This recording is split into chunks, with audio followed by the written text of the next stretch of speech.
Hi everyone, I promised to make a video on one or two topics of your choosing, and so here we go. In no particular order, the first question was about vibrato. Very general subject, of course, but something as euphonium players and baritone players that we really need to know about. It is possible, of course, to play beautifully without using a traditional vocal vibrato, but it's something that we should be able to do, I believe. So, what are the mechanisms? Well, without going into too much detail, we can pulse from the stomach, we can move the arm, or the more traditional vibrato. And so the sound that we want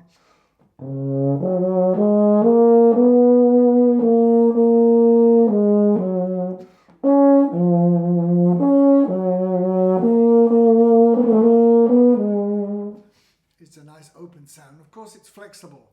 If I wanted to make that sound more dramatic, just increase the speed. But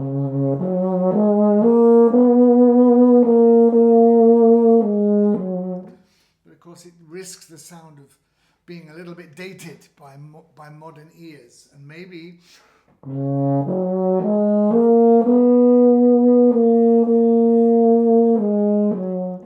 something a little more gentle may be appropriate in that circumstance of that little melody. So for me, it's all about moving the jaw, and for people who can't use vibrato, I recommend just saying the word ya, ya, ya, ya, ya, ya, and then some air, remove the voice, if you know what I mean, and then think about having a mouthpiece here, making sure everything is driven by the air. Play a straight tone. And now the second time, let's increase a bit of vibrato.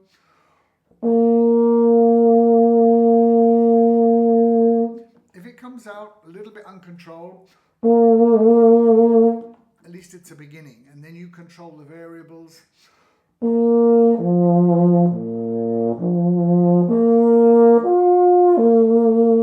Depending on how you want to sound.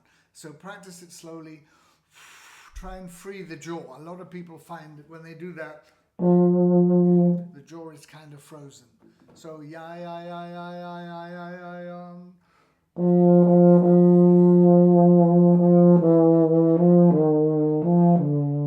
But be careful you don't fall into that trap. And if you have a vibrato that's not controlled, then practice playing straight for 1 or 2 weeks. It's very good for you. The next question is about tonguing. In particular, there's a question from Kazushi Ito in Japan about how to tongue in the high notes. Actually, it's not much different from tonguing anywhere else, because if you have a high note issue, I suppose everything's going to get harder. The airflow, the tongue, the flexibility, tone quality. So work on the basic articulation.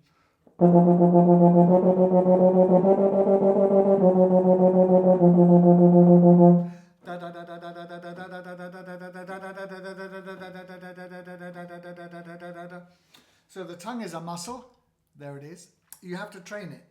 And if you don't use the tongue that much, apart from speaking and eating, then as a brass player, we'll find that the tongue probably doesn't do enough for us.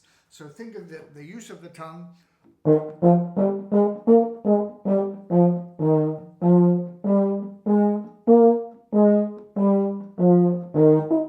Try and get the tongue to do exactly what you want. Speaking is good, ya da da da da da da da da da da da da da da da da da, or singing with the tongued articulation, and then practice the single tongue.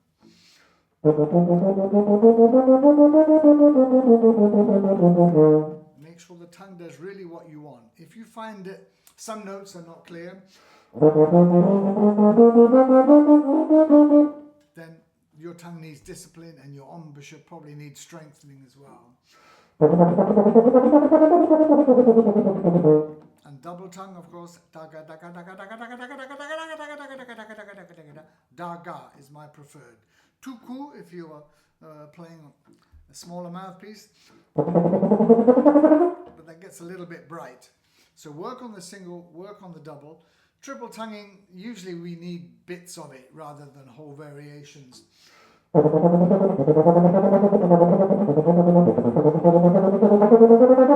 So lots of ways that you can practice tonguing away from the instrument using da da da da da da da da da da da da da da da da da and so forth.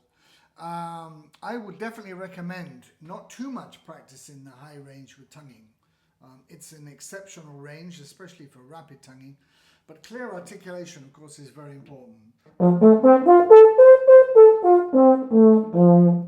And I would recommend try to be relaxed as possible. Check in the mirror. Make sure there's no visual tension. Ensure a good space between your teeth. Allow the air to keep moving. And R, U, and E. So when you have some spare time, practice the voice and the tongue alone. Da da da da da da da da da da da da da da da da da da da, and don't allow the jaw and the tongue da da da da da da da to bounce like that. A lot of the strength of the tongue gets diluted by this kind of movement, and eventually will make all aspects of production not clear. So often I see players, and that's quite easily fixed just by being aware. And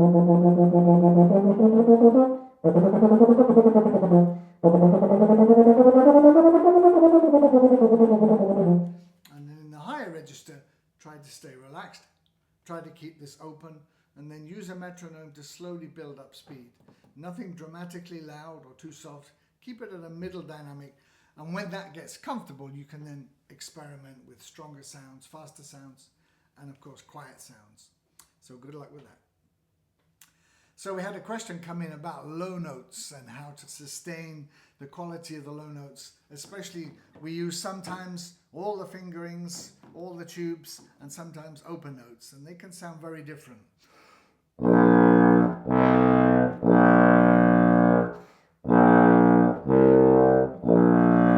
Of course, there is a little bit more resistance when we use all the tubes compared to our pedal C, treble clef. And that's the first thing that I would practice, is practice the C, D flat, concert B flat, concert B natural, side by side before we go down lower.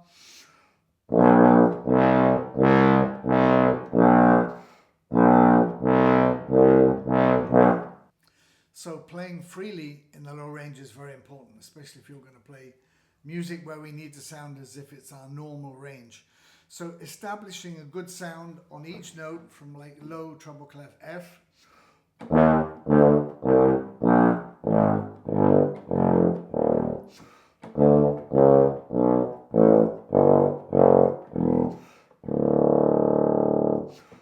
So the first thing really is to establish a good stable sound. If you need to use the trigger to get some of the low notes down, that's fine. My advice is to try to do as much as possible with the lips, because that's good practice to open up these sounds.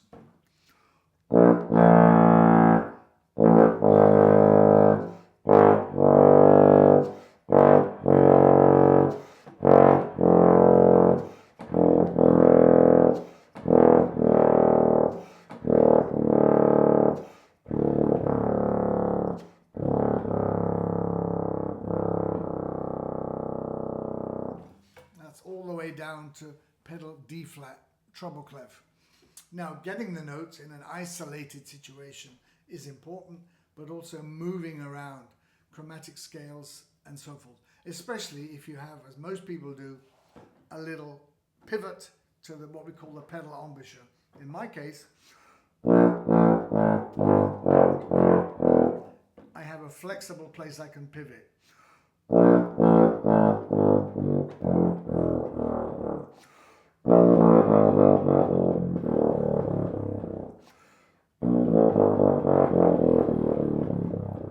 So in that case, I was moving the pivot as much as a fourth in position. So work out your best position to get these low notes, and then slowly move around the pivot. Try to establish a good sound on each. Now, in terms of that resistance we talk about, of course, second valve, first valve, they're okay. There's no extra resistance really. As soon as you get to using the third valve slide or the fourth valve in combination, yeah, it gets a little harder. So practice that with air on its own. So I've had a question about how to sustain high notes and then maybe breathe and then play again. So there's lots of different elements here. Firstly, don't expect that your lips will do anything remarkable if your high note technique is not good, if the airspeed isn't fast enough. And then there's the question of stamina. And depending on your age and how much you practice, your stamina may be very good, your stamina may be reducing, and also if you use too much pressure, then you're working the lips too hard and they'll fatigue quickly and become less responsive.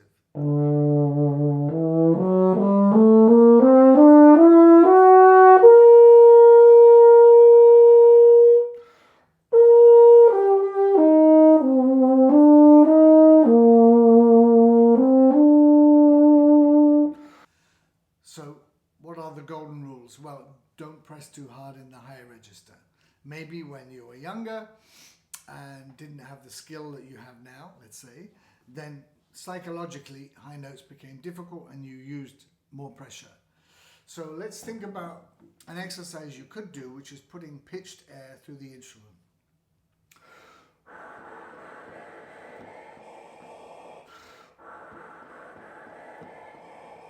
So that's just playing a B flat scale, treble clef C scale, and trying to hear some difference in pitch without the sound becoming too tense.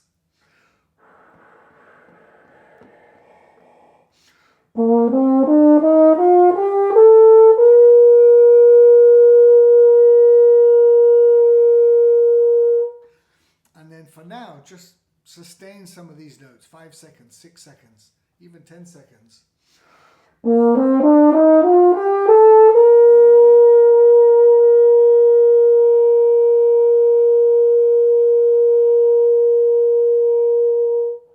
And finish the note nicely rather than fall off it. That way you get a kind of a comfort feeling here. And when you're practicing and you're working on high notes, give yourself plenty of rest. If you practice high notes constantly for even 5 minutes, you'll find that the lips will say, I'm done for the day. So building up stamina, building up flexibility, making sure you're using the best quality air. Okay, it's a very popular topic that people ask about, and specifically about how to play a high tone and then play again. So if you're going to breathe after a high note, don't take the lips away from the mouthpiece. Try and keep them in position. Let me show you.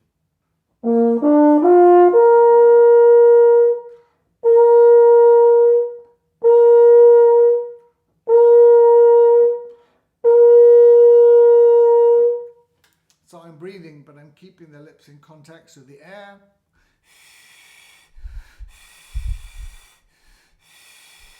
So that's an interesting skill you might want to play around with. Hope that helps. A very interesting question from John Fricker about how to play well when you feel that your lung capacity is reduced. I remember once doing a rehearsal where I said to the horn player, it sounds like you've got one lung, because he wasn't breathing very well. And he looked up and he said, yes, I have. I've never repeated that accusation to anyone, because you just never know. But let's say that our lungs are not particularly efficient. We may have some respiratory issues, or it may be, in this case perhaps, that our lung capacity appears reduced when we become nervous, when we're performing. So at home, we can breathe like this, and then when we get on stage, we're playing for people, and that is perhaps the most common breathing issue for brass players, is being able to replicate the feeling of breathing easily when you're at home to when you're playing in public. So the first thing for me is get into good habits, and the good habit is to open space number 1 and consciously do it when you're practicing, so then you know you're doing it rather than just playing automatically in a relaxed way. Now once that becomes a habit, your heart may be beating a little faster when you're on stage, but you still open there. And when you do that, the air goes low and you keep the functionality of the lungs and you stay relaxed. It can control your nerves. I had a question from Jeffrey in Australia.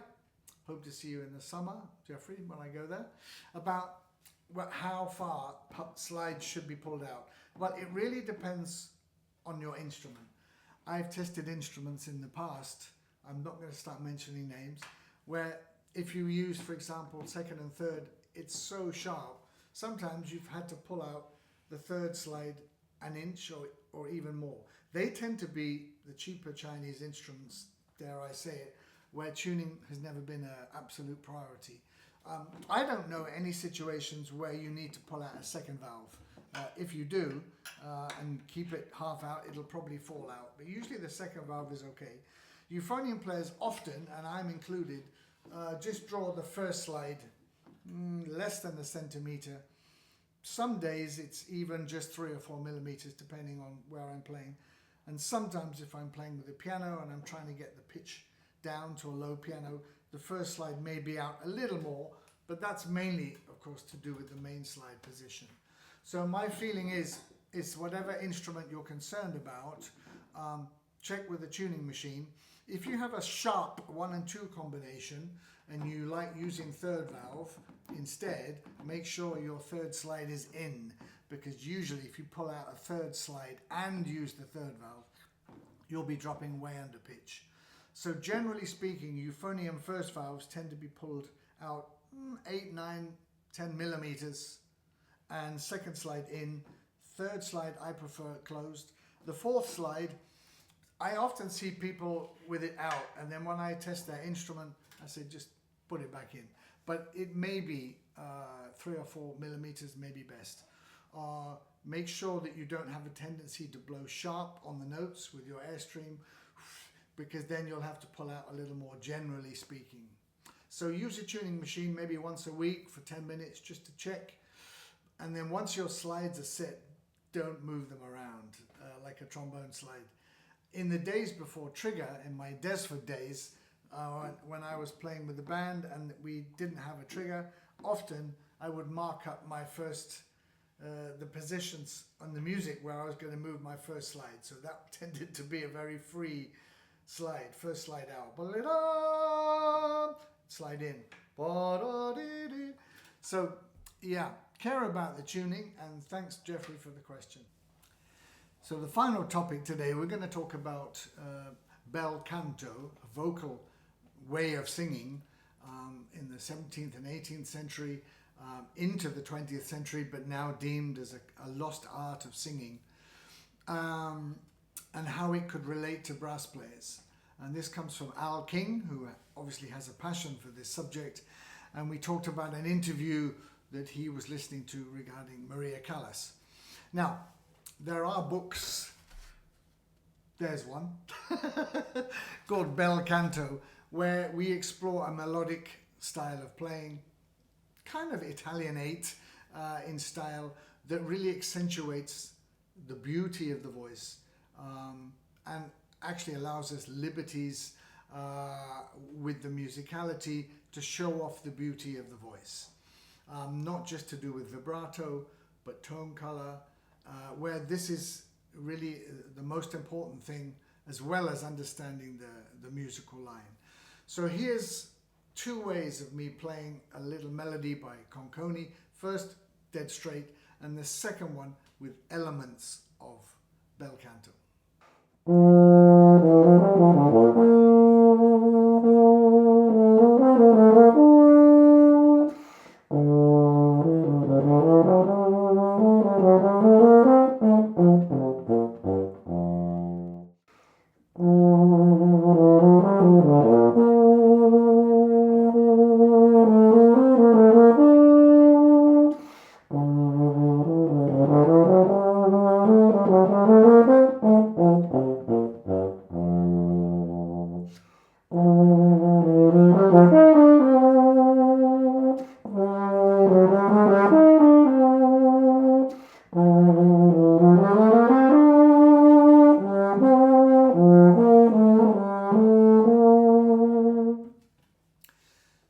So for us brass players, many of you here will be playing in a brass band, and occasionally you'll find a melody that says dolce espressiva, maybe not so occasionally, and sometimes you don't know what to do with it. But at the same time, you're not going to go away and listen to an interview by Maria Callas and listen to all her recordings, and then find that she's, you know, a very exceptional singer, of course, singing an octave higher than you, and what elements of that can you take to your playing?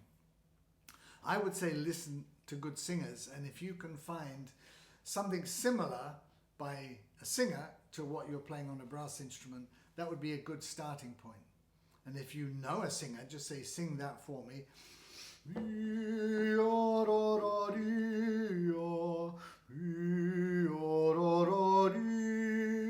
And try and hear what they do. If you sing yourself, sometimes the way you sing it would be different to how you play it. And if so, why? We tend to get limited, I suppose, because we're holding 4 kilograms of metal on our laps. So think like a singer, and don't be afraid to really shape the phrase. Your conductor may be so surprised, he may stop the band and say, my goodness, what's going on? That's amazing. So take a chance with a really vocal style of singing, use vibrato, accentuate the beauty of your instrument, and I think you could find this a very interesting process of discovery for aspects of your musicality that you kind of keep the lid on. It's a subject for future discussion for sure. Hope you've enjoyed this. Thanks for watching. See you soon.